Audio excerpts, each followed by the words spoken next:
যুক্তরাজ্য আমাদের জন্য খুবই গুরুত্বপূর্ণ। তার একটি কারণ হচ্ছে যে একসময় তারা আমাদেরকে কলোনি করে রেখেছে 200 বছর। মাননীয় প্রধান উপদেষ্টার এই সফরটি অত্যন্ত গুরুত্বপূর্ণ, মানে দুই দেশের সম্পর্ক উন্নয়নে এবং সম্পর্কের ক্ষেত্রে। বিশ্বমানের থার্মিক্স রড, সালাম স্টিল থার্মিক্স, দেশের একমাত্র থার্মিক্স রড। যুক্তরাজ্য হচ্ছে আমাদের একটা প্রথম যে জিনিসটা, ইউরোপে হচ্ছে সবচেয়ে সিঙ্গেল গুরুত্বপূর্ণ রাষ্ট্র হিসেবে আমরা মনে করতে পারি, আর ট্রেডের কনটেক্সটে সেকেন্ড লার্জেস্ট আমাদের ট্রেডিং পার্টনার ইউকে, জার্মানির পরে।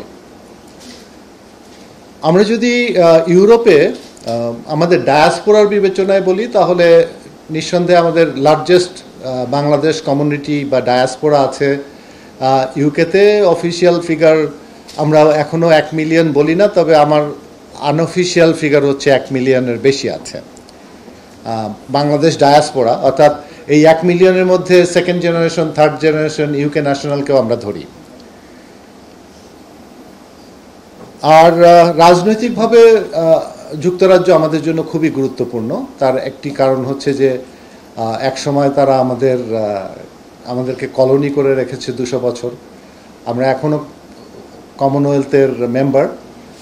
আমাদের অনেক কিছুই আমরা যুক্তরাজ্যের বিষয় অনুসরণ করি, যেমন আমাদের আইন, আমাদের সরকারি ব্যবস্থা, মানে ইভেন সরকার ব্যবস্থা, মানে পার্লামেন্টারিয়ান যে আমরা সিস্টেমটা ফলো করি, সব কিছুই আমরা ইউকেকেই ফলো করি, যে কারণে ওদের সাথে আমাদের সম্পর্ক অনেক গভীর।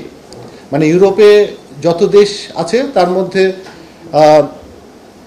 ইউকের সাথে আমাদের সম্পর্ক, মানে যুক্তরাজ্যের সাথে আমাদের সম্পর্ক অনেক গভীর এবং অনেক ডাইভার্স, অনেক বিস্তৃত এবং অনেক কমপ্লেক্স, একেবারেই জটিল একটা এবং সেগুলো আরও জটিলতর হয়েছে আমাদের ডায়াসপোরার বিভিন্ন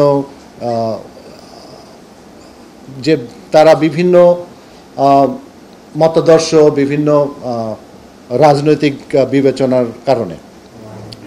এই সমস্ত কিছু মাথায় রাখলে বলা যায় যে আমাদের এই মাননীয় প্রধান উপদেষ্টার এই সফরটি অত্যন্ত গুরুত্বপূর্ণ, মানে দুই দেশের সম্পর্ক উন্নয়নে এবং সম্পর্কের ক্ষেত্রে। তার আরও কারণ হচ্ছে যে মাননীয় প্রধান উপদেষ্টা দায়িত্ব গ্রহণের পরে এটি প্রথম ওনার ইউরোপের কোনো একটি দেশের সফর, এবং এটাই স্বাভাবিক যে ইউরোপের সফরে ইউকেই প্রথম দেশ হবে, এটাই খুবই স্বাভাবিক আমাদের সম্পর্কের বিবেচনায়।